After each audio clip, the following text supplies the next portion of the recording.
Hi guys, welcome to the video. Salt here. Today we're going to be going over the primary weapon, the Phantasma Prime. Now in this weapon series, I take a weapon, I build it out, and I test that weapon on its own merits, meaning I don't mix it with any kind of external things that would increase weapon performance. That would be things like Warframes using abilities, pets putting statuses on enemies, things like that. I just test the weapon, built out, by itself, and I let the viewer make their own intelligent conclusions about what would happen if you add those external things. So let us get into the Phantasma Prime here. So what is the Phantasma Prime? Well, the Phantasma Prime is a beam weapon that counts as a shotgun. So it's going to use shotgun mods, but it doesn't really function as a shotgun. It's more of a beam rifle. It does have a maximum range of 25 meters that we can kick out a little bit further with certain mods. And then it also has an alternate fire, which is kind of like a little grenade launcher. So I'm just going to just show this real quick, just for anyone that doesn't know. So the regular fire is just a beam. Shoots very fast, and it actually reloads very fast too. And then the alternate fire is going to be this little grenade launcher. And that grenade launcher, it's also going to kick out these little particles, which they don't seem to happen every time. It's a little bit weird. There we go. Here's some particles there. And those particles are going to seek out enemies and do damage to them. The only unfortunate thing with those particles is that if they hit like terrain, they will basically just dissipate. The other thing with the alternate fire is that you can fully charge it to shoot the whole magazine. So you could decide like how much of the magazine you want to shoot out. And again, those, there we go, we got some particles there. So they're kind of random. Okay. So this build today is going to be the primary fire. I'm debating whether or not to do the alternate fire build this week. I believe the primary fire is just going to straight up be better than the alternate fire. I don't think the alternate fire will be competitive. It is technically steel path viable. It will kill steel path enemies quite easily. It's just that the primary fire is a lot stronger. So I probably, just for completion's sake, I probably will do the alternate fire Phantasma this week. But today we're going to do the primary fire, and that's likely going to be the one that is way stronger. So, okay. So interesting things about the Phantasma. The first thing is that you get radiation on it without even having to put any elements on. Now, of course, we're going to put some elements on it, but you get radiation for free. The other unique thing is that it's going to have a high multi-shot rating. So it starts with 6 multi-shot innate, which means that anything that gives you multi-shot gives you even more than it usually does. The weapon is going to have infinite body punch through. So that's not normal punch through. Normal punch through can also like shoot through doors and soft cover and things like that. So this won't be able to do that. But hey, I'll take that infinite body punch through. It could shoot through enemies infinitely. Well, until it hits its maximum range, of course. The other unique thing with the Phantasma, again, like I said, it's technically a shotgun, but it does not have fall-off damage. So like almost every single shotgun has fall-off damage. This one does not have fall-off damage. And then the other unique thing, and we kind of went over this already, is that it has the alternate fire grenade launcher. Galvanized Savvy is multiplicative on the grenade launcher's direct hits. So direct hits from the bomblets is multiplicative for Galvanized Savvy. So unfortunately, that's only the alternate fire. And again, we're not doing the alternate fire today. We'll probably do that later this week or maybe at the beginning of next week. Okay, so that is all the unique things. Let me put my little pad away. Okay, and the other thing, it's not really unique. It's just kind of something I wanted to point out. Really bad crit chance, really bad crit multiplier. Sometimes weapons that have poor crit chance, it's still worth building them for hybrid because their crit multiplier is really good. Weapons like the Kuva Nukor, for instance. This is not one of those. This has a below average crit multiplier, and it has a well below average crit chance. So this is really bad. I did test it though against a hybrid build. I built this out for hybrid, and then I built it out for status, and the status pooped all over the hybrid all day long. The hybrid did not stand a chance against a full status build. So that's what we're going to be doing on this, is a full status build. I also have two builds here. I have the top build from Warframe, and then I have my build. And I just wanted to show these two here just because my build does end up being better than the Warframe build. But the Warframe build, I mean, it's still good. It's just that I don't really know why they were going crazy with electric.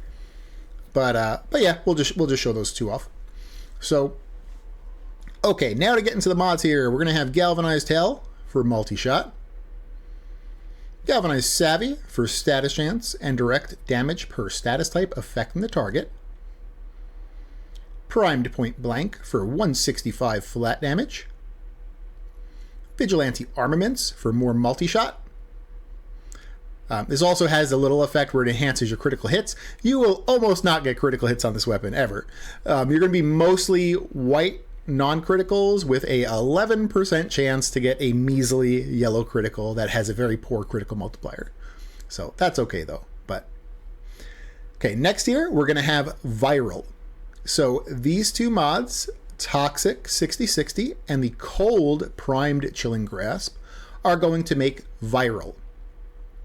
You have the option too, if you don't have the Primed Chilling Grasp. Let me just type in cold to show.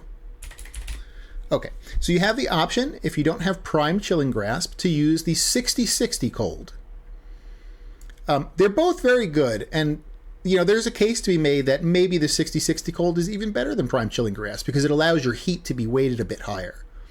It's just that you get most of your damage actually just from the raw damage of this weapon, not necessarily from the heat procs. And so I would rather have more raw damage from Primed Chilling Grasp over Frigid Blast, which is, you know, it's still quite good, it's just less raw damage. But that being said, if you don't have Primed Chilling Grasp, just use Frigid Blast. It's almost as good. So don't worry about that. But something else, if you had the choice between Frigid Blast and the 90 Chilling Grasp, use Frigid Blast. The 90s, unfortunately, are not strong enough, like they're not as good as the primed versions, but you lose all the status chance that you would get using the 6060s by using the 90. So it's kind of like the worst of both worlds. You either use the primed version or use the 6060. Okay, so those two are going to make Viral. And then in the next two slots here, we're going to make Heat. So we're going to go with Blaze, which is going to be plus 60% damage and plus 60% heat. And we're going to go with Scattering Inferno, which is going to be plus 60% heat and plus 60% status chance. So both these together is going to increase our heat weighting by a bit. It's not going to be the highest. Viral's still going to be higher, but that's okay. Like I said, we're getting more damage because of the raw damage out of this. Heat's nice, though. Heat's still a very good status to have on it. Okay. Next, in the Exilus slot, we're going to go over here. We're going to use Galvanized Acceleration. This is going to kick out the length of the beam. We don't have fall off on this weapon, so we don't have to use this to like increase our fall off damage. But the length of the beam, like this is going to increase it to almost feel just like a regular rifle where you can almost hit everything.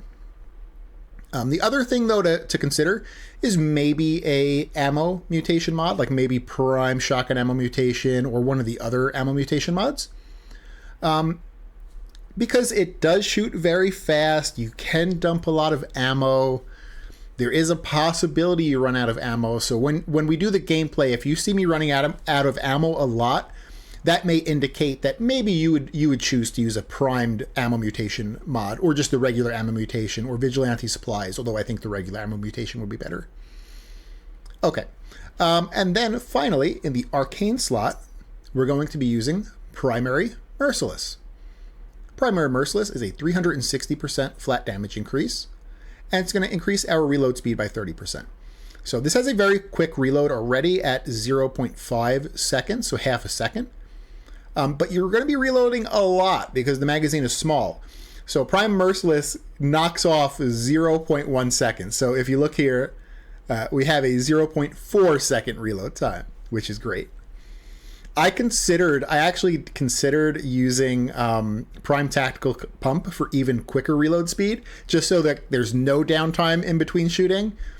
But this only decreases it by another 0.2, and it's like, oh, I don't want to use a mod slot just for 0.2 reload speed. So I couldn't justify putting Prime Tactical Pump in there. But yeah, it feels completely fine without it. That's okay. All right, so this is my build right here. But I also wanted to just show this up against the Overframe build, just because a lot of people get their builds from Overframe, and I just want to just, show you guys. So Overframe build, basically the same. They use electric here, and I'm guessing they use electric because they have the primed electric mod, so they're like, oh, so much flat damage, so much raw damage here. And I understand like their thinking, but if you look at the actual paper damage here, 3,170, and we go over to my fire build, it's 3,145. So it's almost exactly the same. And if I had to choose between an element, if I had to choose between fire and electric, I'm going to choose fire all day long, because fire has the better proc effect, and it has better vulnerabilities and resistances when it comes to like what is vulnerable or resistant to fire damage compared to the electric. The only thing that was different on Overframe that I did not keep is they actually used a fire rate mod. I don't believe this weapon needs a fire rate mod. It shoots quick enough already. Fire rate, I feel like, is just going to make you waste ammo, but I mean, it is an option. If you really want to be shooting at Mach 9, you could put a fire rate mod, but they don't use prime point blank. Instead, they use a fire rate mod. So they use either shotgun barrage, or actually they were using a conditional fire rate mod. Fire rate, not fire tate, fire rate. Repeater clip. So on reload, 105% fire rate when aiming. And it's because you're going to be reloading a crap load. So this is very easy to keep up compared to shotgun barrage, which is only 90 fire rate. So this is 105. So this is an option over prime point blank, but I just don't feel like you need extra fire rate. So I'm just going to go with more damage. That being said, though, you don't technically need more flat damage. You already have a lot of flat damage from Merciless, so this would be really good for a ribbon slot. So, okay. But I'm going to show these both together. So exactly the same, except for the last two being electric here. And on my build, the last two are the fire. So we'll do Overframe first. So we're on the electric Overframe build.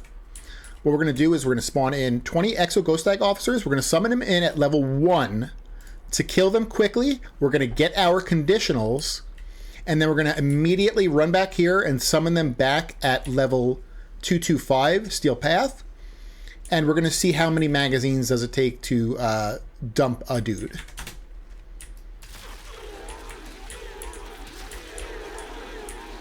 All right, it should be all the conditionals up. I'm going to go back here. Boom, boom, boom, boom, boom. Run. Okay. 1, 2, 3, 4. All right, he died right before the end of the 4th mag. So that was like right before 4. Let's do that one more time. I'll timestamp this too, so if you want to skip this part, that's fine. So 20 dudes, level 1. Get our conditionals, make sure they're full up again. That way everything is equal. Run back here. 225. Simulate here. 1, 2, 3, 4, 5. Okay, that one actually started getting into the 5th magazine. He died right before the 6th. So that was, the first one was about 4, a little bit less.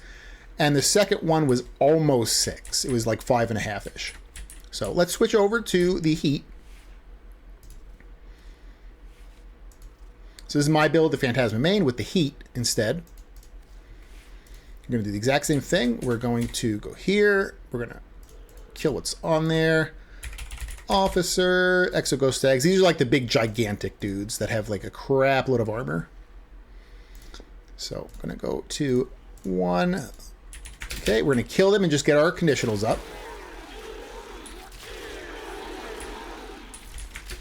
Okay, we're going to go down here. Turn them up to 225. I'm going to go 1, 2, 3, 4, and he died a little bit into the 1st mag of the 4th. My shots were a little bit all over the place. I probably could have killed him at 3, but that's okay. So we'll do that again, one more time, just to have 2 tests for each one. Officer, Exo Ghost Stag, 20. We're going to start him at level 1.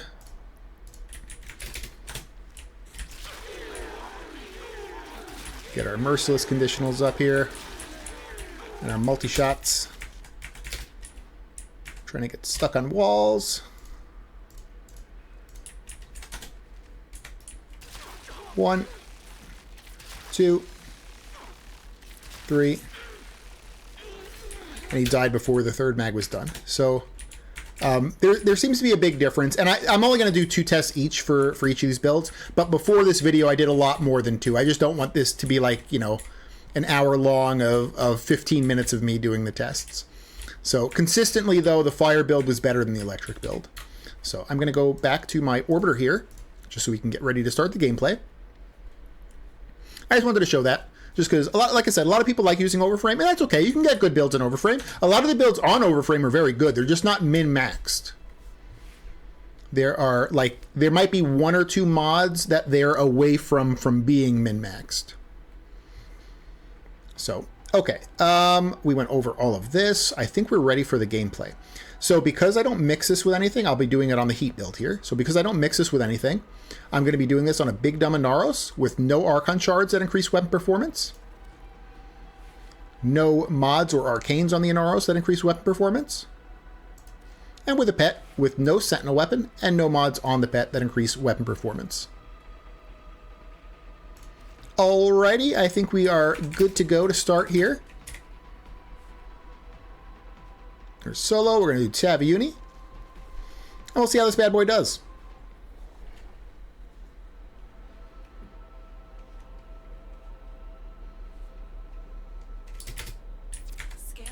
So you're going to see me once in a while use my 3 to give myself armor and status immunity. And that's the only thing I'm going to be pressing during the video. If at any point I run out of ammo and I need to use an ammo pad, I will make sure I say so. That way you know I've had an ammo issue. Predictable.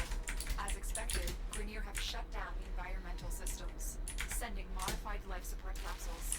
Use these to sustain your environment or attach catalysts to begin harvesting. So if you notice, it's going to be white non-criticals, and that's okay. This is a full status build. Full status builds are typically going to be white non-critical builds.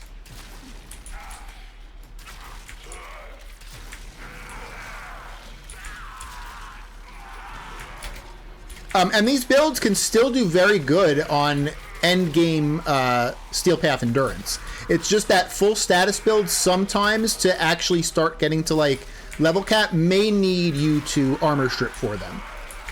But other than that, they're completely fine. They scale, you know, just as good as like slash builds. It's just that you're going to need to armor strip for them. Whereas slash builds, you don't really need to armor strip for them because they just bypass the armor.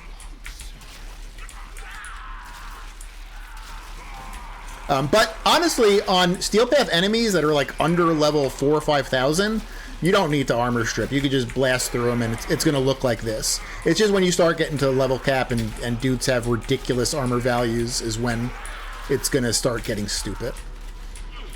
And it's just the unfortunate thing with level cap and how it works. But, I mean, most people don't do level cap. Like, there's like a 0.1% that do. But there's always going to be, like, someone that's like, this is not good on level cap, or whatever, you know, like someone that, that brings up the whole level cap thing.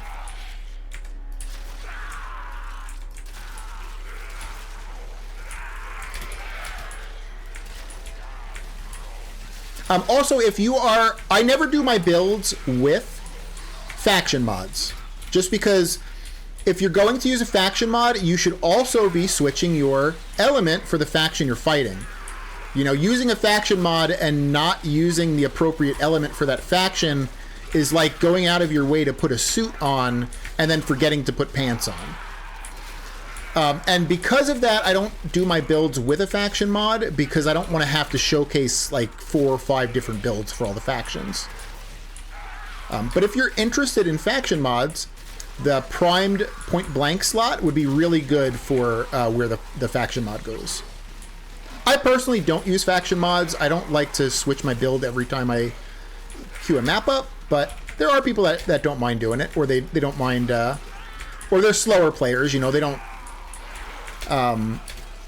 spam missions. They take their time when they select a mission, so they can take their time to fiddle with their builds for each individual mission. But I don't do that. I like to have generalist builds that work on all content. But faction mods are very strong. And typically they're just going to go over... If there is a mod that's usually, not always, but if there's a mod that's flat damage, usually that's where you're going to put your faction mod. Because it's kind of like flat damage, but it's not. It's multiplicative. So it pretty much just replaces like your flat damage mod, except it's even better. But like I said, I don't do my builds with them because they're really... They will make your build stronger on that specific faction, but they're not really needed. You can still do content to level cap without faction damage mods.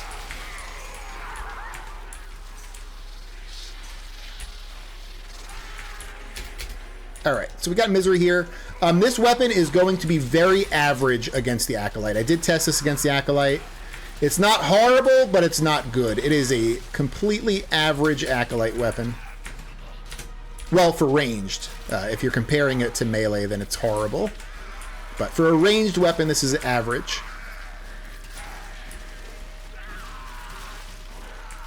Melee is on another completely different level for Acolyte killing. Like, the worst melee weapon will kill an Acolyte in, like, 5 seconds.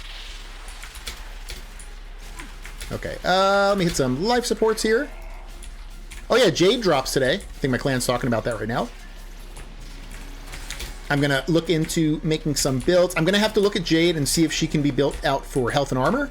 If she can, I may not do her. Maybe. We'll see. Just because... You know, if you want to play health and armor, you have to pay the umbral tax. And I only have 2 umbrals left, and I don't like to spend them on non-primes. Because you can only get 1 umbral every 2 months. If she can be built out, if her min-maxed way is to be built out as shield and adaptation, or rolling guard and shield gate, then I will build her out and I'll make a video for it. But for some reason, I'm thinking she probably is going to be a health armor frame. Or ideally a health and armor frame. You know, with the caveat that in level cap, you can't play health and armor or shield and adaptation. You have to play invulnerability or invisibility. Just because the way level cap works.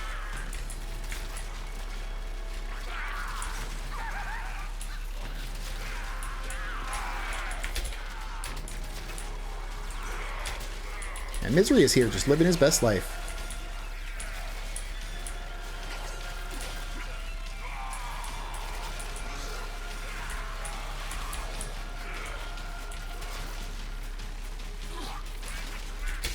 He went down this hallway and he's just chilling in the hallway. He's not even coming out. I thought he was going to come out of this hallway here. Come out and be free, Misery. He's the Necros Acolyte. He's a little bit sad when you get him as the first Acolyte. He's a little bit sad. He doesn't do too much. Later in the game, he's very dangerous, but starting off, he's not very dangerous.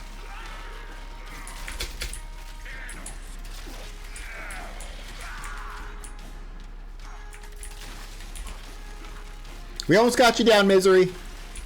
This is not the best Acolyte killer, but we got you. We're giving you some phantasms to the face.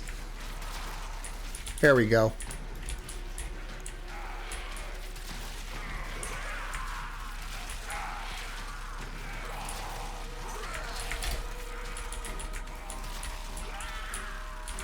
Someone just said that the update is supposed to drop at 11. I'm guessing that's Eastern, maybe? US Eastern? Maybe? I don't know. I'm really bad at keeping up with like the updates. I didn't even know Jade was dropping it today until my wife Pepper told me. She was like, Jade comes out tomorrow. I'm like, oh, man. Should probably do something with it. The weapons that come out, I'll definitely make builds on them. I'll probably try to push getting like the weapons and maybe make a build with them soon, or as soon as I can. I don't know what the farm is going to be for them. Got a weapon stolen, as is tradition. I think this guy here. Ooh.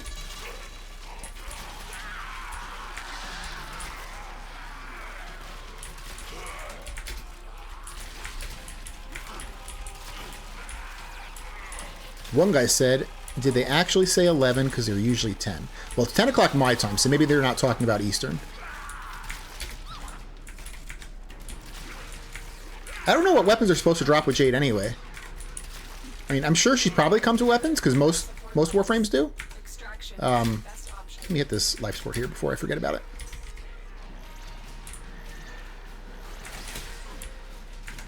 Yeah, most Warframes come with weapons, so I'm sure she comes with weapons. So I'll probably try to, like, rush farm one of them and probably rush the construction of it. That way I can get a video out. And then I'll look into Jade as well. Like I said, if she's a health and armor frame, I probably will not have a build for her anytime soon. Just because I like to make min-max builds, and I'm not going to compromise by making some, like, oh, this is good enough. Here's this build that's good enough. I don't want to do that. I like my stuff. I like my min-max stuff.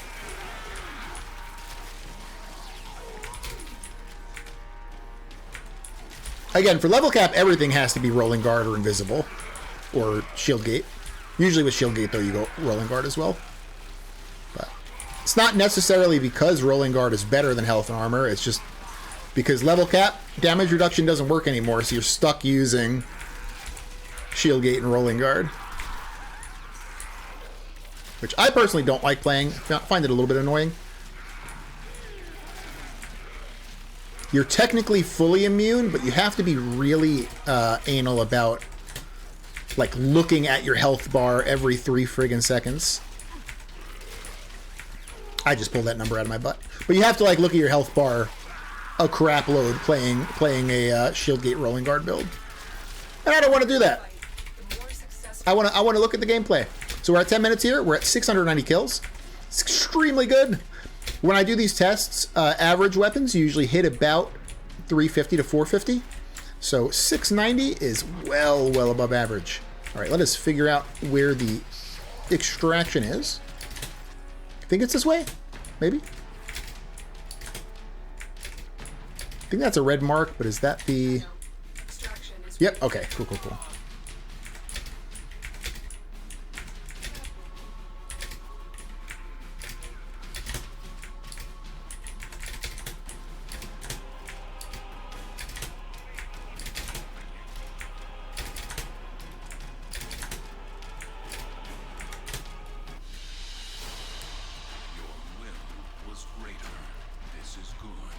I also had a video idea to have my cat play level cap. It'll be an interesting video. I don't think I can. I have to figure out if I can train him to press the space bar, or like whatever the biggest key is, which would be the space bar, unless I get some like custom made keyboard, which I won't do. So we'll do the next test in Lua. Circulus. Yeah, I'll have my cat, like, I'll get to level cap. He won't be able to get to level cap because it takes too long. It takes like 8 or 9 hours in survival, and it takes a few hours in disruption. The people you see that do it in an hour are doing it on very, very specific conditions. They're using specific maps, enemy types, tile sets, and usually going in with a group of 4. If you just queue up like a Lua Apollo, you ain't getting there in an hour. It's going to be like 4 hours before you get there, 3 or 4 hours. So I wouldn't be able to have him get to level cap, but once he's at level cap, I could probably have him play for like 15 minutes or something.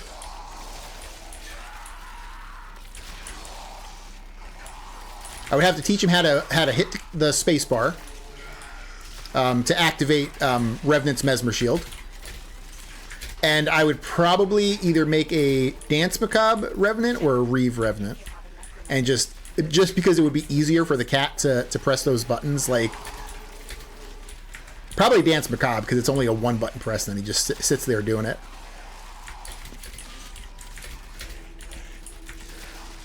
That's the plan. That's the plan. Have my cat play level cap.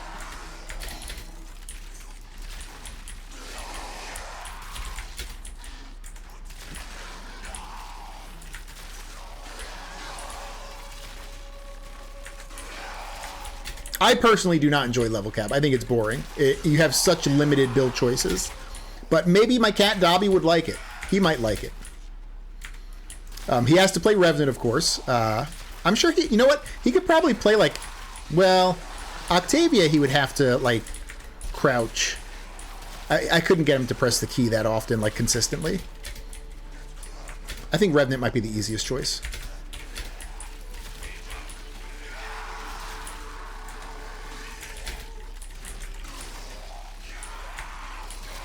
If you're a Revenant main, let me know if you're a little bit insulted that I think my cat could possibly play level cap on Revenant.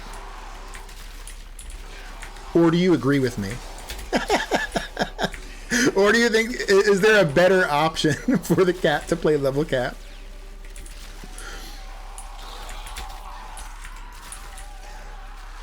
He has to get kills is the thing. Like if I give him the keyboard for like 10-15 minutes, he has to be able to get kills to spawn yellow life supports.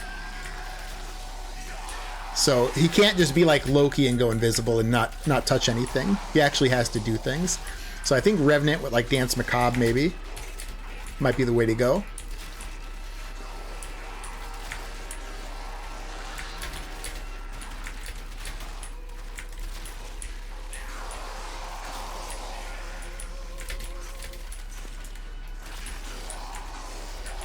And he definitely won't be killing Demon lists. He's basically just going to sit in one place the entire time.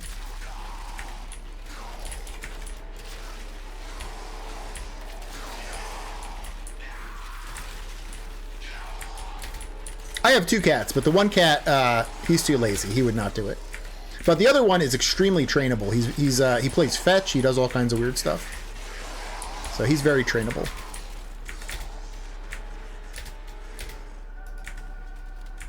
I actually haven't really needed a yellow life support here.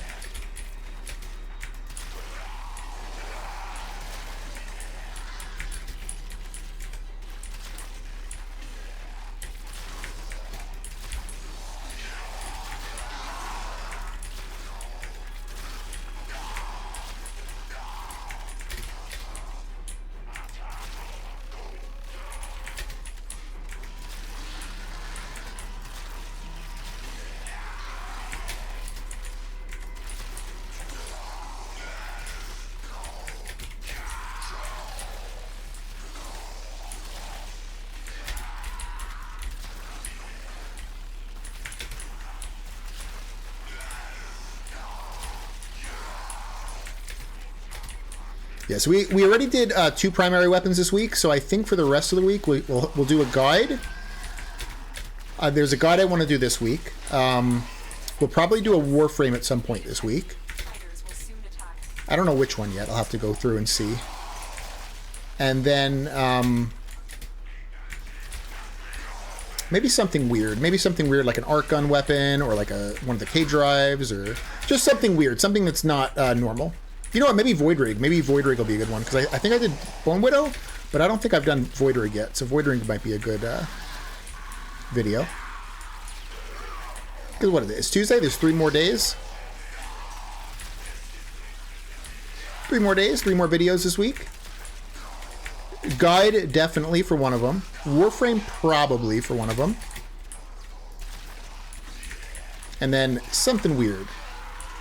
Or maybe I'll just do the alternate fire for the Phantasma, although that might be a little bit boring. I don't know. It's Steel Path viable. It's just that it's not as good as the primary. So, and I could like safely say that right now without even having it fully built out yet.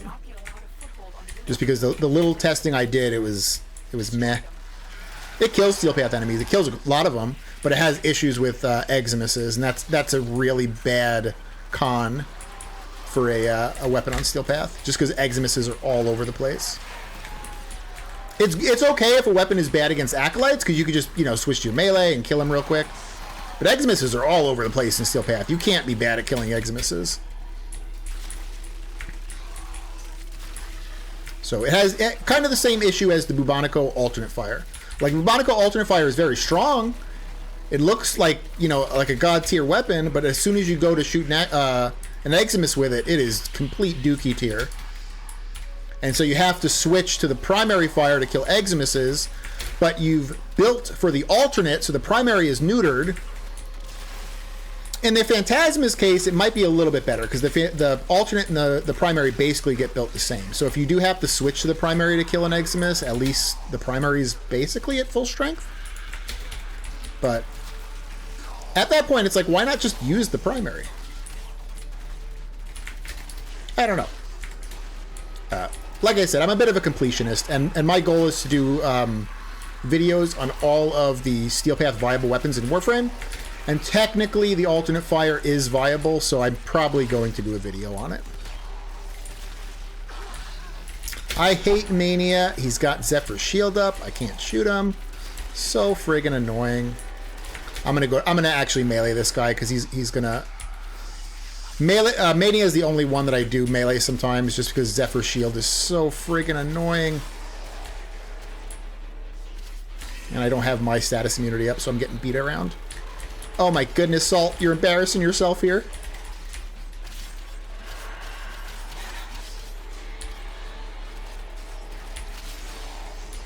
What's going on?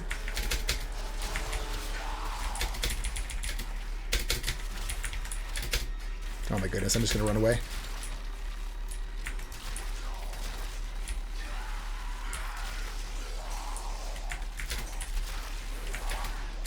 Alright, I do need to hit some life supports here, so I'm going to hit this one over here.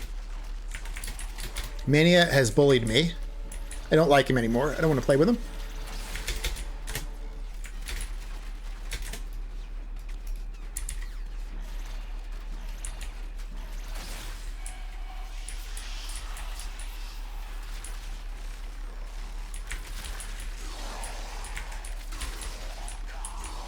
Remember, this weapon does not chain like some beam weapons in the game, but it does fully punch through. It has infinite body punch through. So you want to line enemies up. Just like any weapon that has punch through, you want to play like to its full strength, so you want to line enemies up. I think Zephyr's bubble is finally off of Mania. Yep. Doing damage to him. Finally, and I get my weapon stolen. That makes sense. There we go. And he's got Zephyr's bubble back up. Why is Nakana doing such low damage? I feel like I maybe had... Did I screw up and put the wrong Nakana build on?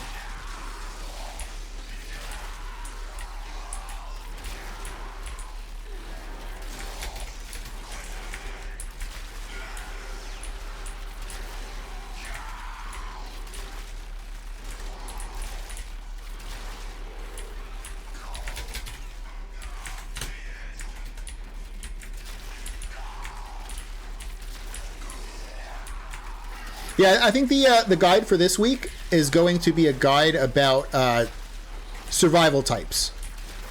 Not like the survival game mode, but actual ways to stay alive. So like the 3 basics and then the specials. So it would be like armor and health, shield and adaptation, rolling guard and shield gate, and then the specials, which would be like Warframe specific, like invisibilities, remnants, mesmer shields, things like that. I think a lot of people understand it, but I know for a fact a lot of people don't. There are people I know who have played for a year, 2 years, and still don't understand that armor doesn't affect everything, or don't understand that adaptation affects certain things that they think it doesn't. So I think that would be a good video for a lot of people. All right, we have the Thraxes here. Void manifestations drawn to this cursed place of stolen lives. They will drain your life support For instance, best shield frame, Anaros.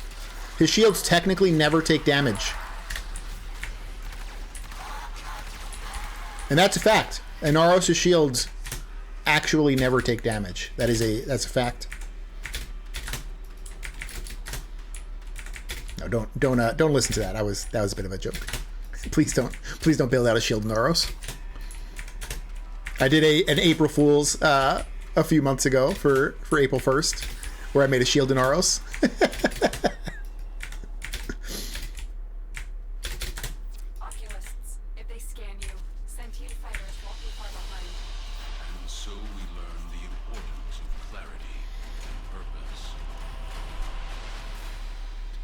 Oh, I didn't check. Okay, 627 kills. That's very good.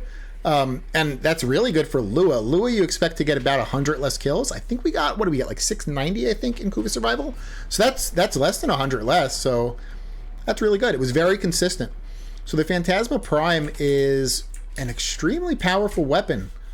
It's, when I do like my tier list, I consider meta weapons, so like the most powerful of the Incarnans, some of the most powerful non-Incarnate weapons, being 800 kills and above on that 10-minute Kuva Survival. This was 690, so it's definitely not in the meta category, but it's very close to it. It's an extremely powerful primary weapon. Definitely worth building out, definitely worth getting. Consider building it the way I do there with the fire. The electric one from Warframe is still good. I mean, it's still almost as good as the fire there. It'll still basically carry for you. But, you know, testing them both together, the fire one is better. Slightly. It is slightly better. But the actual fire proc itself is way better than electric. So you do want to use fire instead of electric there. Okay, I think that's everything. If you guys enjoyed it, consider giving it a like. If you haven't subbed yet, consider subbing or tell me what I can do to earn your sub. And thanks so much for watching, guys. I hope you guys have a great day. Bye.